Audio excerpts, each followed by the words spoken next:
Victor, I have one for you. Apollo 8 had a memorable Christmas Eve reading from Genesis. Do you have a message you'd like to share from space about Easter Sunday? I don't have anything prepared. I I'm glad you brought that up, though. I think these observances are important, and as we are so far from Earth and looking back at, the beauty of creation, I think for me, one of the really important personal perspectives that I have up here is I can really see Earth as one thing. And when I read the Bible and I look at all of the amazing things that were done for us who were created, it's you have this amazing place, this spaceship. You guys are talking to us because we're in a spaceship really far from Earth, but you're on a spaceship called Earth that was created to give us a place to live in the universe, in the cosmos. I think maybe the distance we are from you makes you think what we're doing is special, but we're the same distance from you. And I'm trying to tell you, just trust me, you are special. In all of this emptiness, this is a whole bunch of nothing, this thing we call the universe. You have this oasis, this beautiful place that we get to exist together. I think as we go into Easter Sunday, thinking about, all the cultures all around the world, whether you celebrate it or not, whether you believe in God or not, this is an opportunity for us to remember where we are, who we are, and that we are the same thing, and that we got to get through this together. Well, for someone who didn't have anything prepared, that was really quite extraordinary. The Artemis 2, if you don't know, NASA just sent a crew, I think it was 250,000 miles away from Earth. It's the furthest that anyone's ever gone into space. This is on the other side of the moon, taking a picture of Earth, and you can see how small Earth looks. And it's pretty incredible to look at. And then you hear Victor Glover talk from this kind of vantage point where he's seeing this on Easter of all days. And it reminds us that he tries to remind us that we are one, that we need each other, that love of neighbor is not optional. It's like the way that this world is supposed to work. It's the only way that we're going to make it through this together. And I think he lays this out beautifully, but I don't know, maybe you get that gut feeling like I do when I see it.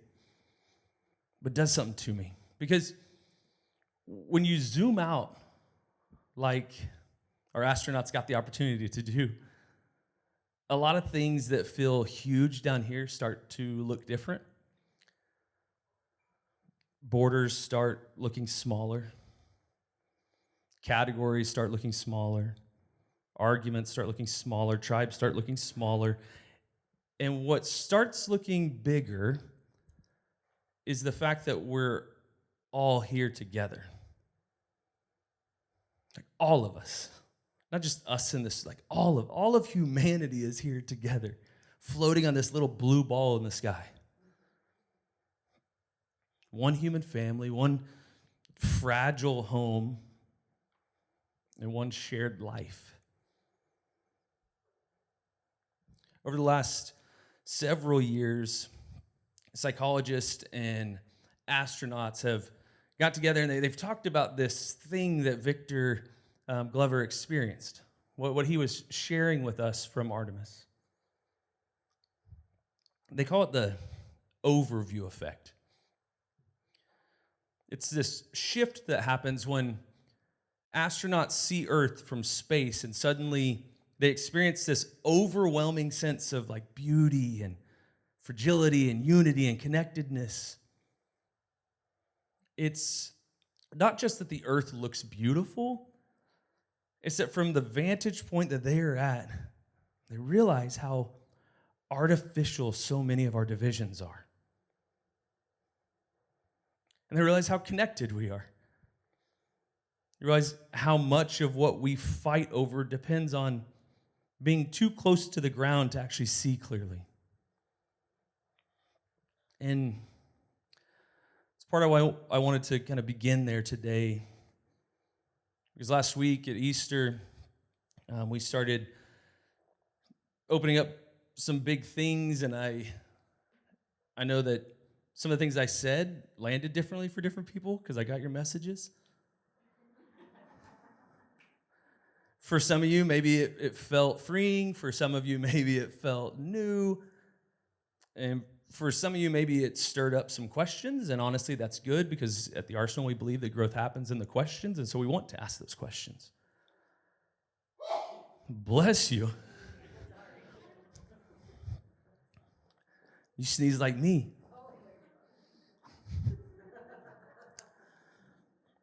But the thing is, I don't want to just throw out big ideas and just keep moving. Like, none of that matters. Some things, I think, need room that one Sunday doesn't give us the opportunity to really, talk about. Even though I talked for, almost an hour last week, which I'm not supposed to do on Easter. They tell you don't do that. But I didn't have enough time to expand on a lot of these thoughts. So over the next, 8 weeks or so, we're going to slow down together. And I want to be honest and look through some of the things that we're talking about and some of the things that I brought up. Some of these things they're not brand new to me, but they're newer in my larger arc of my faith journey. And so we're going to wrestle with some things together. There are things that I've been wrestling with, like rethinking, unlearning, revisiting, sitting with, studying. So first of all, I think I've told you guys this before. If you're new here, you'll hear it now. This is not me up here saying, I solved it all. I don't ever want to be the answer guy. That's not my job, I think, as a pastor. I'm not here to give the answer. I can tell you where I'm working through. I can invite you into the conversation. I want to stir up questions. I want growth to happen in you. And so, if you got simple questions, like math stuff, I might be able to help you. But I want us to learn to ask better questions together. That's the hope of this. And the question over this whole series is, who told you that? Who told you that? And the subtitle here says, how fear, shame, and bad religion distort the way we see God. Who told you that? Because sometimes the deeper question, I don't think, is, what do I believe? Sometimes it's, where did that come from? Who taught me that? Who told me what God is like? Who told me what people are like? Who told me who belongs and who doesn't? Who told me who is my enemy and who's supposed to be my friend?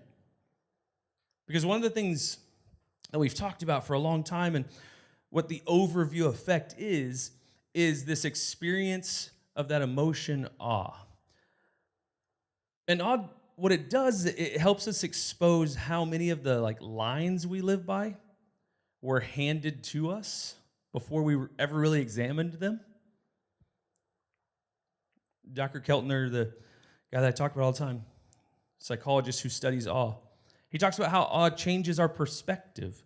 It makes us feel small, but not in a bad way, in the best way possible, in a freeing way that it widens the frame. Think of an astronaut flying out into space and seeing how small Earth begins to get in their perspective and their vantage point. This is this experience of expanding your view, zooming out. It reminds us that we're part of something bigger than our own fear, our own ego, our own tribe, our own little world.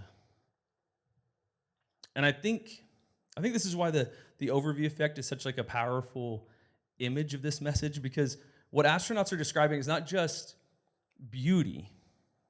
If you listen to Victor, and if you just put in the overview effect and astronauts in YouTube, NASA actually did this series where they interviewed astronauts. I was going to show it today, but it's 8 minutes, and I want to talk. I'm just kidding. I was going to play it, but I have another video later.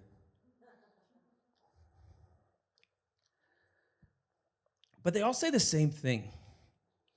That when they zoom out, the perspective just changes.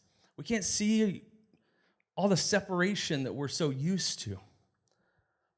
All we see is this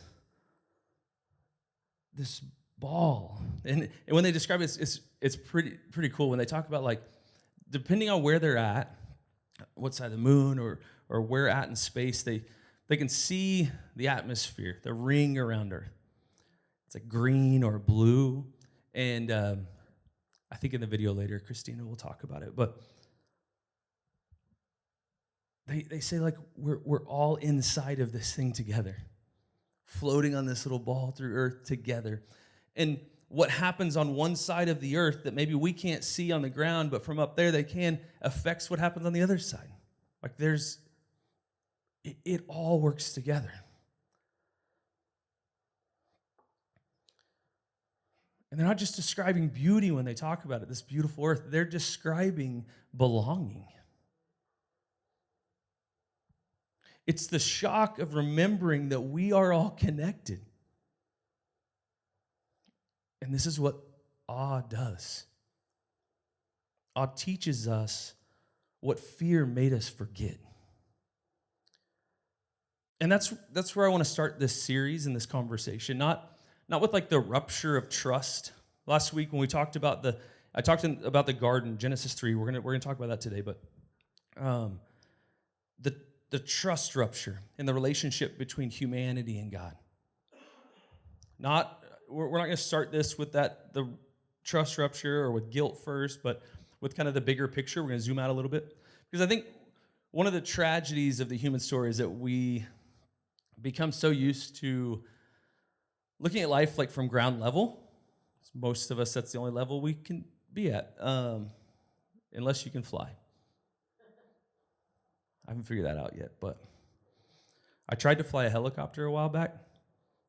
Paid money, go out. Like, Jaden and I went, my 21-year-old, we were like, let's go learn how to fly helicopters. That is not easy. I was like, I thought I wanted to do this. I love flying in helicopters. There's so many things you have to do. We almost died. And we were, like, probably 20 feet from the ground. I don't know, it felt like it. The instructor was like, all right, you're going to hover, so I'm going to let go and you can hover. And so we were like, I don't know how far we were. We weren't very far. But to hover, you have to, like, use your feet and make sure nothing moves. And, like, a slight movement, you're gone. And Jaden was better at it than me. I'm old. But we haven't figured out how to fly yet. So the only vantage point we get is ground level. And that's it's fear level. It's tribal level. We no longer even notice how small our vision has become. And then I started thinking about Paul and what Paul talks about in this, because Paul, in his own version of overview, gives us some explanations on what this looks like for us. Paul says that we're all in Adam. So we go back to the starting point, and he starts about this idea that we are all, that humanity is in Adam. In 1 Corinthians 15:21, Paul says, for since death came through a man, the resurrection of the dead comes also through a man. 22 says, for as in Adam, all die. Now, Paul is talking about humanity here. He's comparing Adam and Christ. As in Adam, all die. All of us are in one man, humanity. And when you go back to the beginning in Genesis 3, we talked about last week the idea that this is a moment where not just Adam and his relationship with God was broken, but humanity's relationship with God was broken. Humanity's trust in God was broken. And Paul says, because when Jesus said, if you do this, you will surely die, Paul says that in Adam, all die. So in Christ, all will be made alive. Now, if we're all, then it's humanity. We are connected. There's all of us together in one man, in one man. And I think this gathering of connectedness matters. Because Paul's not telling a story about like isolated individuals that just floating around out in earth or out in the atmosphere, or that are just spiritually disconnected from God and from each other, but he's telling a story about connectedness, about solidarity, about a shared humanity, a shared wound that happened, and then a shared rescue that happened. We were all in Adam. We were all caught up in this trust rupture in the relationship with God. And in Christ, Paul says, grace reaches all the way into the human family. So even there, both sides of the story, it's not just personal. We've turned this thing into just our personal relationship with God, right?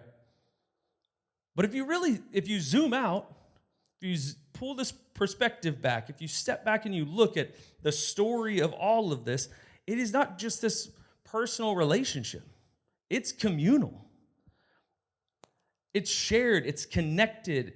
I think one of the deepest things that we have to recover is that when humanity lost sight of our union with God, we also lost sight of our union with each other. And that's why this moment in the garden matters so much.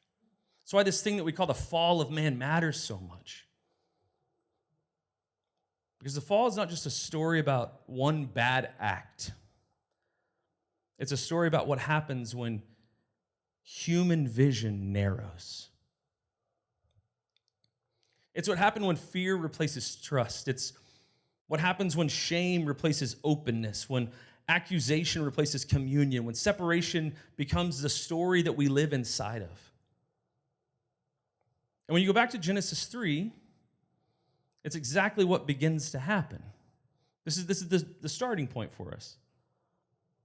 The serpent enters the story and doesn't begin by telling Eve to do some action.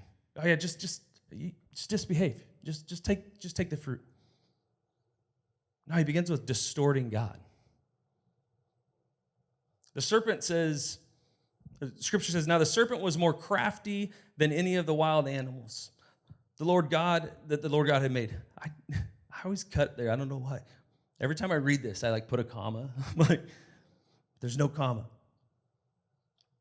Anyway, he said to the woman, did God really say, you must not eat from any tree in the garden? The woman said to the serpent, we may eat fruit from the trees in the garden, but God did say, you must not eat fruit from the tree that's in the middle of the garden, and you must not touch it, or you will die. The serpent, you'll not certainly die. What does that statement say? Nah, God's a liar. You're not going to die. God's lying to you. Serpent goes on to say to the woman, for God knows that when you eat from it, your eyes will be opened, and you will be like God, knowing good and evil. God knows what's going to happen. God lies to you, says you're going to die, because God knows what's going to happen. And obviously, if God knows what's going to happen, then he doesn't want you to experience that. He's keeping something from you. Did God really say? God knows what's going to happen. In other words, can you really trust this God? Is God really for you, wants the best for you? Is God holding on to you? Is God holding out on you? Is God safe? Is God good? And that's the first fracture between humanity and a relationship with God. Can you trust God? Not the bite of the apple. It's the lie that humanity began to believe. The serpent changes the story. And once this false story about God enters the relationship, everything else begins to unravel. That's why I said before, I'll say it again, that the lie came first, then the biting of the fruit. The lie came first, then the disobedient act. But the believing of the lie is what led to anything else. Richard Rohr says it this way, the fall is not so much about doing wrong as it is about seeing wrongly. I think this helps clear up some lines in Genesis 3. This is not about an act of doing wrong. It is about what do you believe and what are you seeing. This was the shift in the relationship. Now, it's not denying the disobedience that happened, because that happened. But something real happens before that. Trust is ruptured. Consequences are real, and then the exile is real, where God says that you can no longer stay here. But Rohr helps us see that underneath the act is a shift in perception. It's a false way of seeing. And once that lie is believed, they don't just see God differently. They see themselves differently too. That's why Genesis says that they were naked and unashamed in Genesis 2:25. They were naked, they had no shame. They were open, relationally exposed, and they had no shame. They didn't know what that meant. Because shame is to think that you are bad, that there's something wrong with you. They didn't have that. The relationship, trust was all there. And then suddenly in chapter 3, they're covering themselves, they're hiding themselves, they're afraid, they're blaming each other.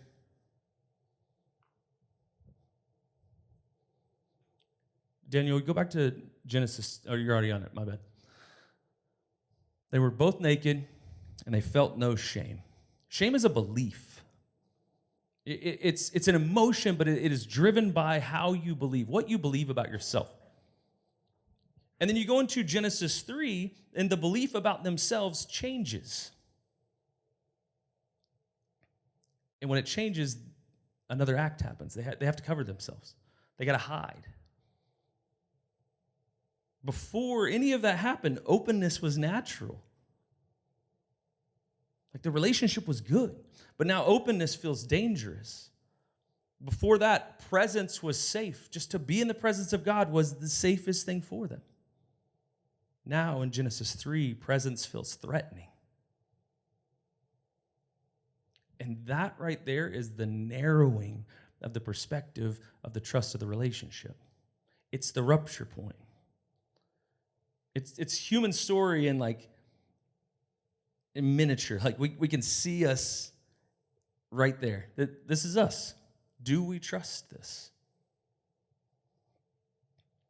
Because what happens is sin narrows our vision into separation. And when we talk about awe widens it again into belonging. So we're going from separation. What we're trying to do is get back to belonging, to understand that we do belong in relationship, that we are in relationship, that we are at peace with God. And for some of us, this type of language sounds different. Like so are you saying that Adam and Eve didn't sin? No, they did sin. It was a while ago. One of the things that we discussed and talked about was, what is sin? Who told you what sin is? Who told you that? The Bible did. Somebody told you it. Somebody read it to you. Somebody told you what to see. But what is sin? For a lot of us, it's hamartia. The word for sin is It's an archery term. Has anybody heard that? It's about archery. It's about missing the mark. To sin is to miss the mark. Now, what happened for most of us is we were told what the mark is. What's the bullseye? If sin is missing the mark, what is the bullseye? Perfection? Right actions? Not doing the things that the Bible tells us not to do? Is that the mark? Because when I look at it from a relational perspective, when I look at it from a perception of relationship, when we look at it from Genesis 2 and Genesis 3, where they go from unashamed to shame and hiding, there is a mindset shift that happens. They no longer believe they are safe in a relationship with God. And if you're not safe in a relationship, what do? I can't let you know what's wrong, what I've done wrong. I can't let you know that. So what mark did they miss? Was it the action? Was it not doing, or was it doing the thing that God told them not to do? Francois de Troyes says that sin is to believe less about yourself than God believes about you. To believe less about who you are than what God says about you. That's sin. And now, if we go to that as the mark, as the bullseye, now, when shame enters and I no longer believe that I am everything that God says I am, I have to hide.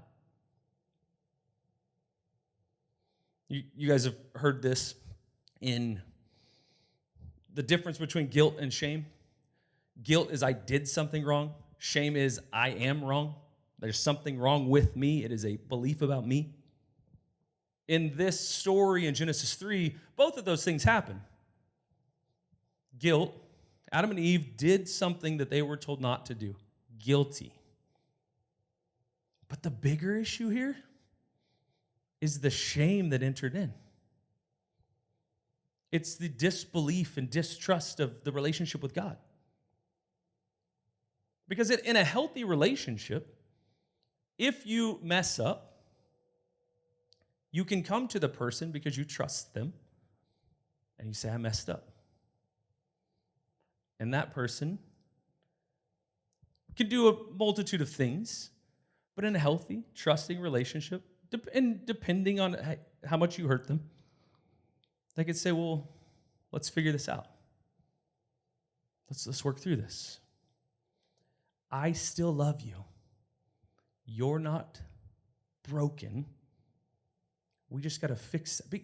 For so many of us, the actions that we do are a ripple effect, a manifestation, a symptom of a disbelief about who we are.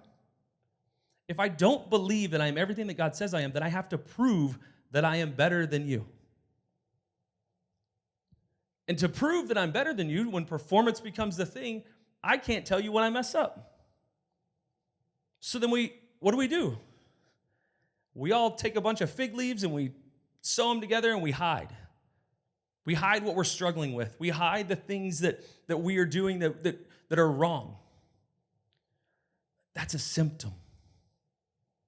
The disease that entered into humanity in the fall in Genesis 3 is the misperception of who God is. It is a distrust of the character of God. And when that disease entered into Adam, and if we are all connected and all one, it enters into us. And Jesus comes and says, I'm going to fix this. I'm going to show you who you really are. Because in Genesis 3, the human family experienced a trust rupture with God, with the Creator. And what happens there? It creates division. We see each other differently now. It creates an us versus them. It creates enemy thinking. Creates suspicion of everything and everyone, including God. It creates the need to label, to sort, to separate, to exclude, to draw borders and boundaries and say these people are wrong and these people are right and these people are good and these people are bad. At some level, this all, the fall, the brokenness, it all begins when we decide that we can define good and evil from inside of fear and apart from trust. And that's what God says to Adam and Eve. This is the tree of the knowledge of good and evil. Don't eat of it. Because you're not going to get discernment there. There's no wisdom there. It's judgment just soaked in separation. And once that consciousness enters into the story, then everything starts fracturing. The self fractures, relationships fracture, communities fracture, nations fracture. And one of the clearest memories that I have when I was in Iraq, this is my first deployment. I was sitting with a source, an Iraqi that I was working with. He was a Shia Muslim, and we'd been working together for like 8 months. Lucky. I think I've told you guys about Lucky. We called him Lucky because he got shot 5 times and he survived. That's Lucky. Lucky was Shia, and we were sitting and talking, and he was like going on and on and on about his some neighbors that lived in like the neighborhood adjacent to his neighborhood, and they were Sunni Muslims. And so Sunni Muslims and Shia Muslims, they believe a little bit different thing about Islam and their religion. So he just like, there was like a hatred. And I was like, Lucky, like, why don't you like them? He's like, because I don't. But why don't you like them? Well, because we don't.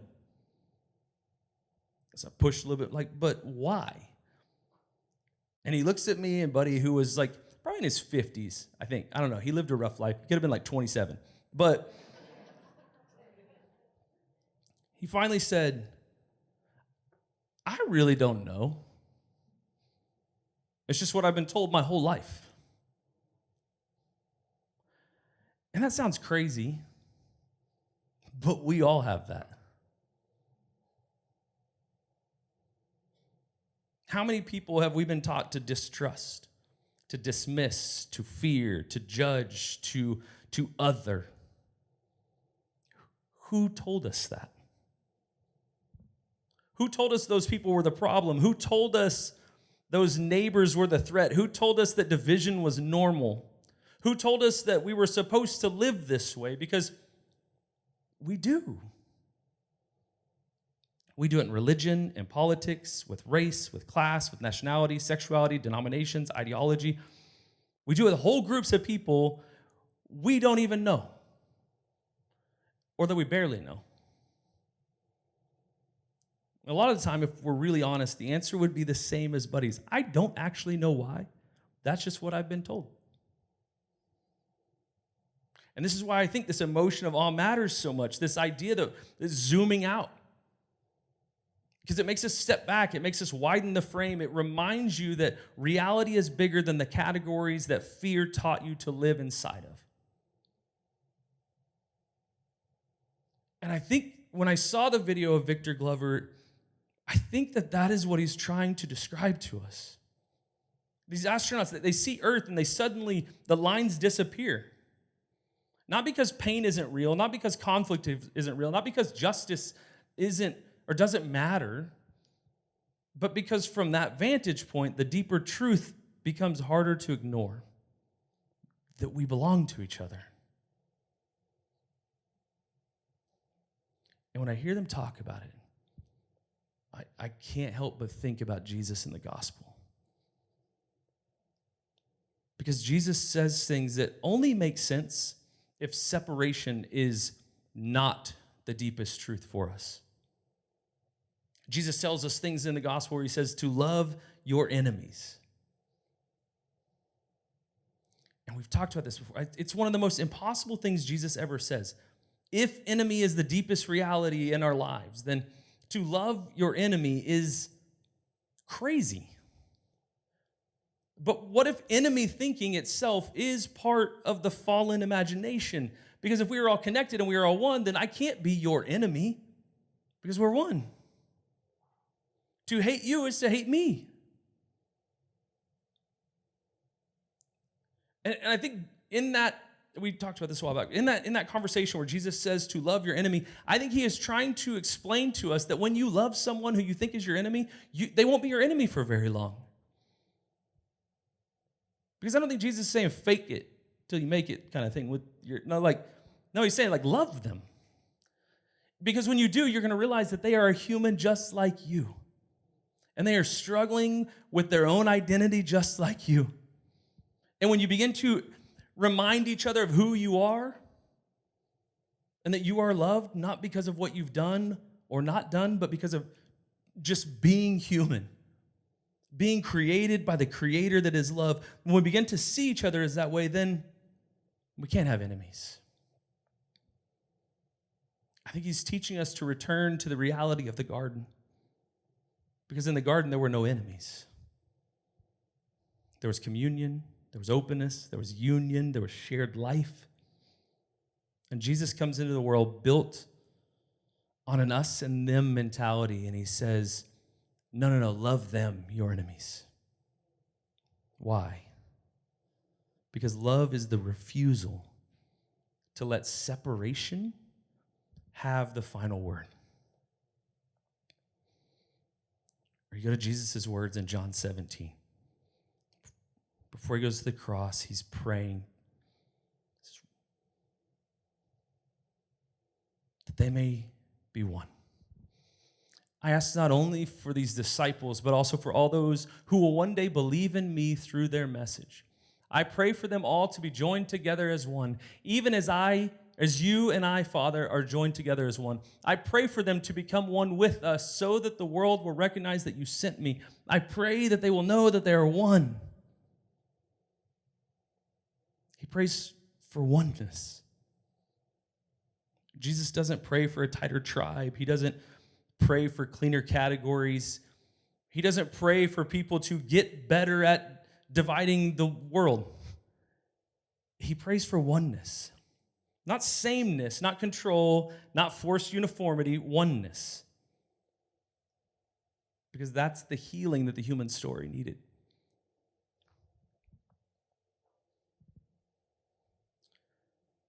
Who told you? Who told you that? Who told you were supposed to live afraid of each other? Who told you that division is wisdom? Who told you that your enemy is your enemy forever? Who told you that being human means living cut off from love? Who told you that separation is normal? I think the fall teaches us division, but love teaches us we belong to each other again, that we're working in this together. And when we work in this together, we might actually start to experience the love and the connectedness and the oneness that we had in the garden in the first place. The mark of perfection was oneness and love without separation. We're going to end with a video from another astronaut that was on Artemis 2. A crew is people or, a group that is in it all the time, no matter what, that is stroking together every minute with the same purpose, that is willing to sacrifice silently for each other, that gives grace, that holds accountable. A crew has the same cares and the same needs, and a crew is inescapably, beautifully, dutifully linked. So when we saw Tiny Earth, people asked our crew what impressions we had. And honestly, what struck me wasn't necessarily just Earth, it was all the blackness around it. Earth was just this lifeboat hanging undisturbingly in the universe.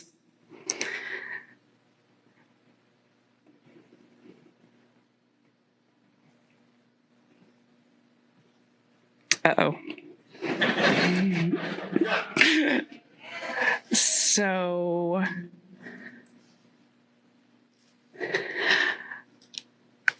I may have not learned, I know I haven't learned everything that this journey has yet to teach me. But there's one new thing I know, and that is planet Earth, you are a crew. Yeah. Thank you. Planet Earth, you are a crew. She says that we're all in this together. And if we're doing this together for each other, then we will reach the destination that we all were made for.